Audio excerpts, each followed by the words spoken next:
plus motivé que je viens d'apprendre la décision du Sénat de renvoyer à 72 heures. Il faut que je vous dise, et je m'adresse à la diaspora qui a protesté, à la diaspora qui me connaît depuis de longues années. En 2001, en janvier 2001, le professeur Hubert Mukendi, qui était le directeur de cabinet de Laurent Désiré Kabila, a voulu absolument me rencontrer. Nous nous sommes vus à Bruxelles et il m'a donné les éléments suivants que je vous demande de bien enregistrer. Hubert Mukendi m'a donné le curriculum vitae, le faux curriculum vitae du dénommé Joseph Kabila, établi par le commissaire belge Louis Michel. Cet article, je l'ai écrit. Mais il n'y a pas seulement ça.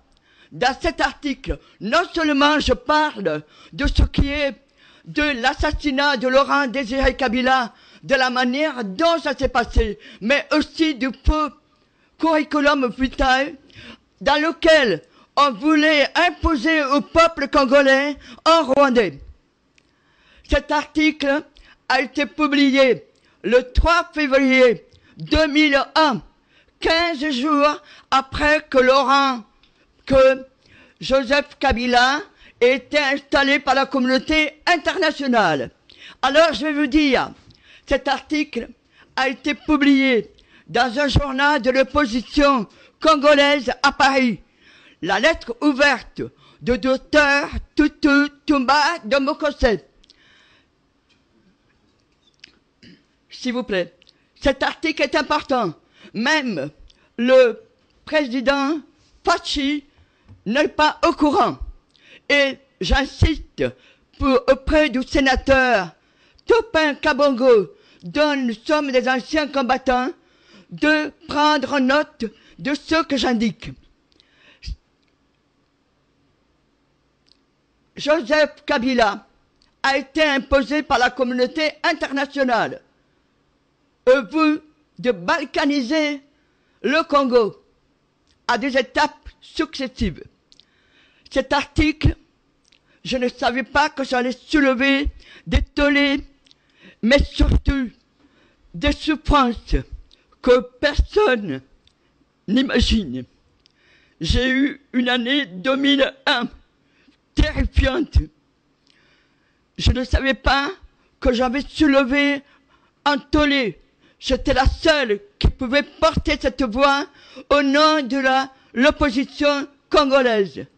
Et je vais vous dire, j'avais laissé ça de côté pour m'occuper de ce qui m'arrivait. Le 10 juillet 2001, j'ai dû déménager. J'ai demandé qu'on m'envoie 2 déménageurs. Eh bien, ce sont 2 Irakiens qui se sont présentés. Lorsque l'Irakien avoue que j'étais avocat, il m'a dit, mon papa est avocat. J'étais surprise et je dis, qui est votre papa? Il est où? Il est avocat au Caire. Ce n'était plus l'Irak, c'était l'Égypte.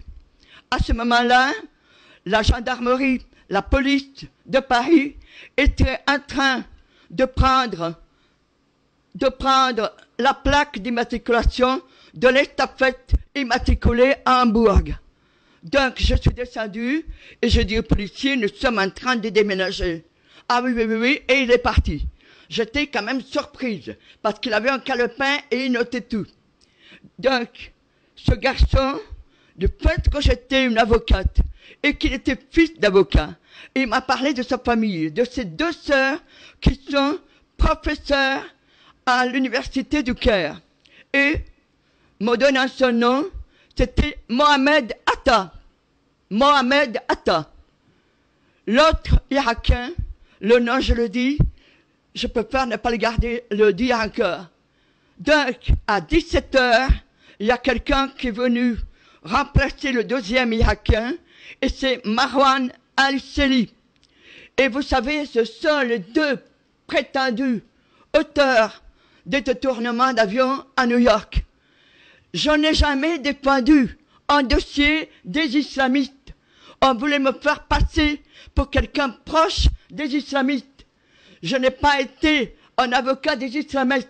Je peux vous le jurer. À ce moment-là, bon, je suis parti. Le CIR, le service d'investigation et de recherche de l'État, est venu m'entendre à Nice parce que il y avait des choses qui n'étaient pas claires à ce qui m'arrivait. Et donc, j'étais protégé. Ce qui s'est passé, c'est que le 15 septembre 2001, le journal L'Horreur, le soir, a publié les photos. Et j'ai reconnu Mohamed Atta, Marwan El-Seli. Donc, vous imaginez ma peur de passer pour quelqu'un complice, qu'auteur, n'importe quoi. J'ai écrit la lettre au juge Bruguière et Ricard, des juges antiterroristes, en disant ce qui s'est passé. Je n'ai pas cité le nom de Mohamed Atta, parce que Mohamed Atta vivait à Paris et non pas à Hambourg depuis 9 mois. Et il avait une liaison avec Sylvie Labordette. Sylvie Labordette porte le même nom que le trafiquant d'armes de Kouchner, condamné au Liban. Donc, lorsque j'étais entendu, j'ai donné cette lettre à mon bâtonnier, j'ai donné cette lettre à un ami Lavacherie, journaliste, qui est le fils d'Aaron Tarzieff, volcanologue. J'ai donné cette lettre à mon bâtonnier, Henri Ader, paix à son âme, qui lui, prenant ça, a dit, mon Dieu, le dire, l'écrire est une chose, le vivre est autre chose. J'étais donc entendu le 19 septembre 2001 par l'antiterrorisme. Et ce qui m'a choqué, c'est qu'on me demandait comment ils étaient habillés. Alors que la première des choses que je fais quand quelqu'un m'approche, c'est d'examiner l'éthique qui me permette de le repérer, pas comme il est habillé. Donc, à partir de ce moment-là, j'ai fui. J'ai fui Paris. En 2002, papa est décédé. Je faisais des vœux pour que jamais mes parents ne soient chagrinés, que mon père parte en repos, sans une idée négative sur sa fille. C'était très dur. À partir de 2002, je me suis réfugié, grâce à mon compagnon, à l'île de Majorque, où j'étais dans la montagne, la Tramontane, à 300 mètres de toute habitation. De l'article je vous assure, pendant 10 ans, oui, je l'ai pris sur moi. Et c'est pour ça que l'opposition congolaise et ceux qui m'écoutent me connaissent, ne m'ont pas vu pendant 10 ans. De 2001, même lors des avocats ne savaient pas où j'étais et ils me cherchaient. Donc je me suis mise à l'abri puisqu'on ne pouvait pas assurer ma sécurité. Ma sécurité parce que j'avais dénoncé le faux curriculum V1 et celui qu'il avait fait sur Joseph Kabila, Louis Michel. J'insiste là-dessus. Mais je vais y aller plus loin. Lorsque j'ai vu Étienne Tshisekedi se battre en 2011, j'ai dit je ne peux pas rester comme ça. Et je suis revenu. À partir de ce moment-là, j'étais de nouveau dans le rôle de celle qui accompagne l'opposition. Et je vais vous dire quelque chose. Étienne Tshisekedi n'a jamais usurpé son élection. Et c'est François Hollande qui a replacé Joseph Kabila au sein de l'État congolais. Doivent retenir au Mais Sénat. je voudrais, Fabien, que nous invoquons, puisque j'appelle le Sénat à prendre connaissance. J'ai les documents. Je suis prête à rencontrer les services congolais. Ici, vous êtes dans quel pays, dans quelle ville? Je suis prête à rencontrer les services congolais pour leur donner tout